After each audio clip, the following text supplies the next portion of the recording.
Welcome back my dear students. હું મહેન્દ્ર દોડિયા મારી channel વતી એકવાર ફરી આપનું સ્વાગત કરું છું. અને આજના આપણા વિડીયોમાં ધોરણ 9ના અભ્યાસક્રમને આગળ વધારતા સ્વાધ્યાય 11.2 નો દાખલા નંબર 3 આપણે જોવાનો છે, જેમાં આપેલું છે કે 10 સેમી ત્રિજ્યાવાળા અર્ધગોલકનું કુલ પૃષ્ઠફળ શોધવાનું છે, જેમાં પાઈની કિંમત આપણે લેવાની છે 3.14 લેવાના છે. બરાબર, તો ત્રિજ્યા આપી છે આપણને, જોજો કે ત્રિજ્યા છે આપણી કેટલી, તો 10 સેમી.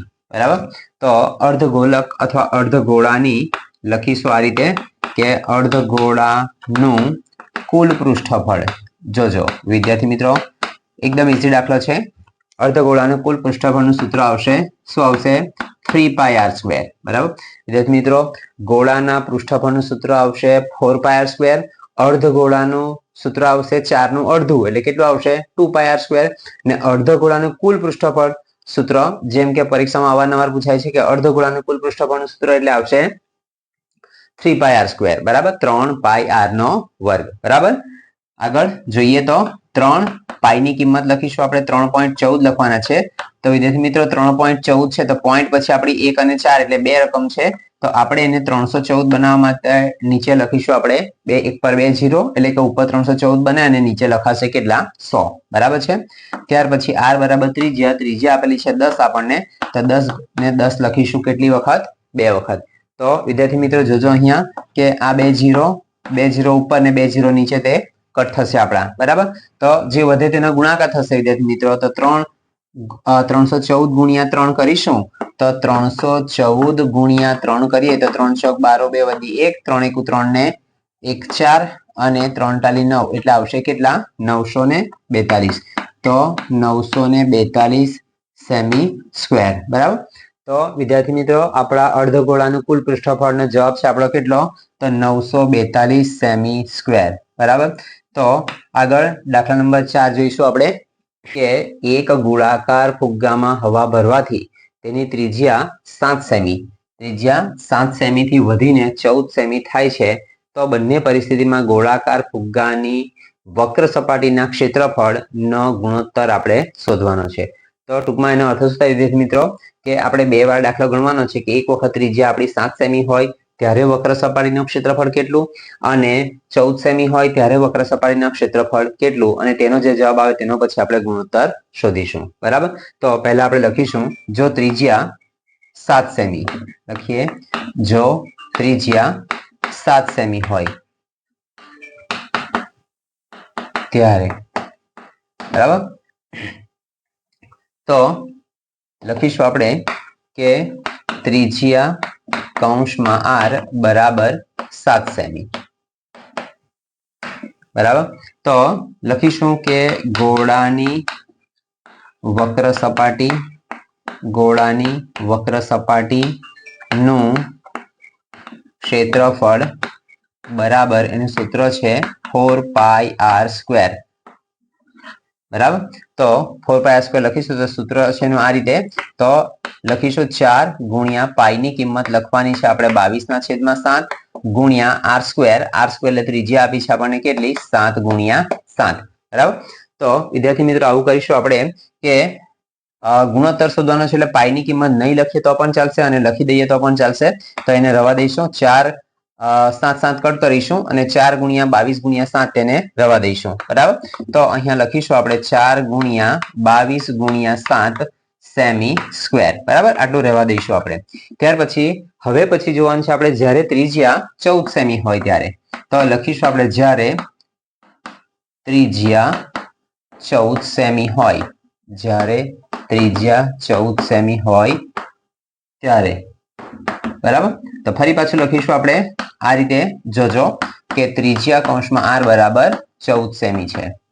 બરાબર, તો લખીશું ગોળાની વક્ર સપાટીનું ક્ષેત્રફળ બરાબર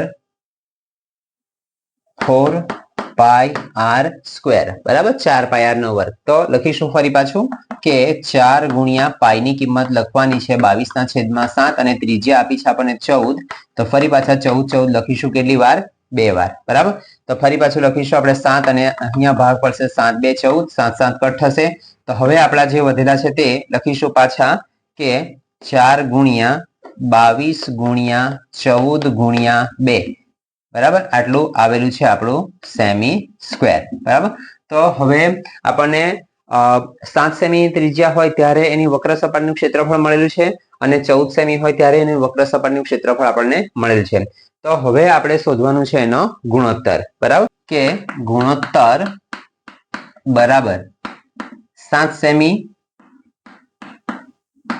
ના વક્ર સપાટીનું ક્ષેત્રફળ બરાબર અને નીચે લખીશું આપણે કેટલા 14 સેમી. તો 14 સેમી ના વક્ર સપાટીનું ક્ષેત્રફળ બરાબર. તો 7 સેમી નો જવાબ કેટલો આવેલો છે વિદ્યાર્થી મિત્રો? આ રીતે શું આવશે તો કે 4 ગુણ્યા 22 ગુણ્યા 7 અને નીચે આપેલા છે આપણને કેટલા તો આવશે 4 ગુણ્યા 22 ગુણ્યા 14 ગુણ્યા 2 બરાબર. તો જોજો વિદ્યાર્થી મિત્રો કે ગુણોત્તરમાં શું લખીશું આપણે કે 7 સેમી ત્રિજ્યા વાળું છે તેની વક્ર સપાટીના ક્ષેત્રફળનો જવાબ ઉપર લખીશું અને 14 સેમી ત્રિજ્યા વાળું જે છે તેની વક્ર સપાટીના ક્ષેત્રફળનો જવાબ નીચે લખીશું બરાબર છે. તો હવે જે કટ થાય તે આપણે કટ કરીશું. શું થશે તો અહીંયા 4 ને 4 કટ થશે 22 અને 22 કટ થશે. હજી જોઈશું તો એના ભાગ પડશે 14 ના ભાગ 7 2 14 તો 7 ને 7 પણ કટ થશે બરાબર. તો ઉપર રહેશે 1 અને નીચે 2 ગુણ્યા 2 એટલે 2 2 રહેશે કેટલા 4. તો વિદ્યાર્થી મિત્રો જવાબ છે આપણો 1/4 એટલે કે કેટલું થશે તો 1 ની રીતે લખીએ તો શું થશે 1/4 બરાબર. તો વિદ્યાર્થી મિત્રો આ ગુણોત્તરનો જવાબ આપણો આવેલો છે કેટલો 1/4 બરાબર. તો આગળ વિદ્યાર્થી મિત્રો આપણે દાખલા નંબર 5 જોવાનો છે. વિદ્યાર્થી મિત્રો ઇમ્પોર્ટન્ટ દાખલો છે. આ દાખલાને પ્રેક્ટિસ કરજો બરાબર છે. તો આપેલું છે આપણને કે તાંબાના એક અર્ધગોળાકાર વાટકાની અંદરનો વ્યાસ આપેલો છે 10.5 સેમી અને અંદરની સપાટીને 100 મીટર સ્ક્વેરના 10 રૂપિયા લેખે કલાઈ કરવાનો ખર્ચ આપણે શોધવાનો છે બરાબર. તો અર્ધો ગોળાકાર વાટકો આપેલો છે જેની અંદરની સપાટીને આપણે કલાઈ કરવાનું છે બરાબર. તો એનો પહેલા વ્યાસ આપેલો છે તો આપણે પહેલા શું કરીશું આપણે એની ત્રિજ્યા શોધીશું બરાબર. તો અહીંયા લખીશું આ રીતે વિદ્યાર્થી મિત્રો જોજો કે વ્યાસ આપ્યો છે આપણને 10.5 સેમી બરાબર. તો ત્રિજ્યા લખીશું આપણે આ રીતે કે ત્રિજ્યા કૌંસમાં r બરાબર. ત્રિજ્યા કૌંસમાં r બરાબર શું લખાશે તો વ્યાસના છેદમાં 2. વ્યાસ આપ્યો છે કેટલો આપણને 10.5 ના છેદમાં 2 બરાબર. 10.5 ના છેદમાં 2. તો વિદ્યાર્થી મિત્રો આ જે છે આગળના દાખલામાં આપણે પેલું જોયું હતું તે પ્રમાણે કે એમાં 10.5 વ્યાસ આપેલો હતો એટલે આપણે 10.5 જ રહેવા દીધું હતું. તો અહીં પણ આપણે 10.5 છે એટલે એના અડધા થશે પણ આપણે રહેવા દઈએ છીએ 10.5 ના છેદમાં 2 સેમી બરાબર. તો હવે શોધીશું આપણે અર્ધગોળાની વક્ર સપાટીનું ક્ષેત્રફળ શોધીશું.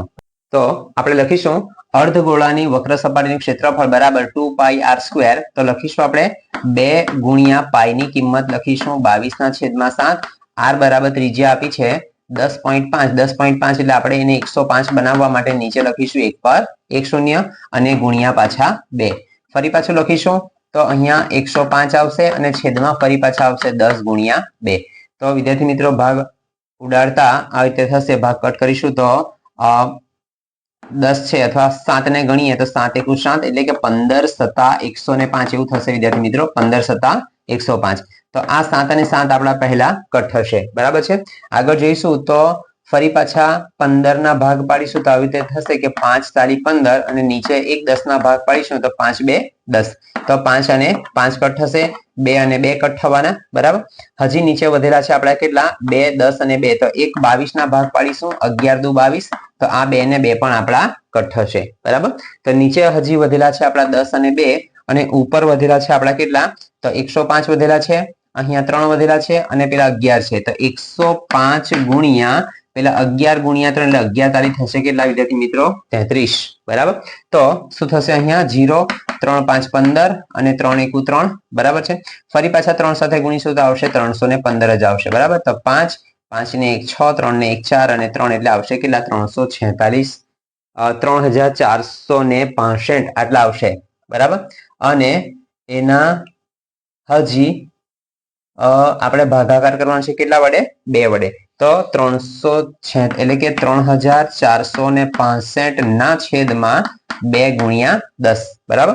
તો જોજો વિદ્યાર્થી મિત્રો કે 3465 ભાગ્યા આપણે 2 કરીશું તો 2 એકુ 2, 3 માંથી 2 જાય તો 1, ઉપરથી ઉતારીએ 4 એટલે થશે કેટલા 14 બરાબર. આગળ જોઈશું તો થશે 2 7 14 0, ફરી પાછા ઉપરથી ઉતારીએ 6 તો થશે 2 તાલી 6 0, ફરી પાછા ઉપરથી ઉતારીએ 5 તો થશે 2 2 4, 5 માંથી 4 જાય તો 1, ભાગ નહીં જાય તો 0.0 અને 0, ફરી પાછા આવશે 2 5 10 બરાબર. તો અહીંયા વિદ્યાર્થી મિત્રો આપણો જવાબ આવ્યો છે કેટલો 1732 1732.5 અને નીચે 0 નું એક પોઈન્ટ ખસવાનું છે એટલે આ પોઈન્ટ ખસીને હજી આગળ આવશે એટલે જવાબ આવશે આપણો કેટલો તો 173.25 આટલો આવશે બરાબર. તો જોજો કે અહીંયા લખીશું તો 173.25 સેમી સ્ક્વેર આટલો આ ગોળાની અર્ધગોળાની વક્ર સપાટીનું ક્ષેત્રફળ આપણને મળ્યું છે કે 173.25 સેમી સ્ક્વેર બરાબર. તો હવે આપણને એવું કીધું છે વિદ્યાર્થી મિત્રો જોજો કે આપણે એની અંદરની સપાટીને કલાઈ કરવાની છે. તો શું એનો આપેલું છે આપણને કે 100 સેમી સ્ક્વેર ના કેટલા રૂપિયા 10 રૂપિયા બરાબર. તો અહીંયા લખીશું આપણે આ રીતે જોજો કે 100 સેમી સ્ક્વેર તો 100 સેમી સ્ક્વેર અથવા સેમી વર્ગ કલાઈ કરવાનો ખર્ચ બરાબર 10 રૂપિયા બરાબર. માટે આપણી પાસે કેટલા છે અહીંયા આપણી પાસે કેટલા છે વિદ્યાર્થી મિત્રો જોજો કે 173.25 તો લખીશું આપણે કે 173.25 સેમી સ્ક્વેર કલાઈ કરવાનો ખર્ચ બરાબર 10 ગુણ્યા 173.25 ના છેદમાં આ જે 100 છે તે ક્યાં આવશે વિદ્યાર્થી મિત્રો છેદમાં એટલે નીચે આવશે અને આ 173.25 છે તેને પણ આપણે પોઈન્ટ પછી બે રકમ છે તો તેને 17,325 બનાવવા નીચે પોઈન્ટ પછી બે રકમ છે એટલે હજી પણ પાછા આપણે એક પર બે શૂન્ય ચડાવીશું બરાબર. તો શું થશે અહીંયા આપણે 1 0 ને 0 પર થશે અને ફરી પાછા આપેલા છે આપણને કે 173.25 તો નીચે આપેલા છે આપણને 3 શૂન્ય આપેલા છે એટલે 3 પોઈન્ટ આપણે આગળ ખસવાનું છે તો 1 2 ને 3 એટલે અહીંયા આવશે કેટલા 17,325 અને 3 પોઈન્ટ આપણે આગળ ખસીએ તો 1 2 અને 3 અહીંયા આવશે તો 17.325 એટલે કે કેટલો ખર્ચો થશે આપણો તો 17 રૂપિયા અને 325 એટલે કે આટલો ખર્ચ થશે બરાબર ખર્ચ થાય. તો વિદ્યાર્થી મિત્રો આ દાખલા નંબર 5 જે છે તે અહીંયા આપણો પૂરો થાય છે. તો હવે પછીના દાખલા આપણે નેક્સ્ટ વિડીયોમાં જોઈશું. ત્યાં સુધી વિડીયોને જોતા રહેજો, લાઈક શેર અને સબસ્ક્રાઇબ કરજો.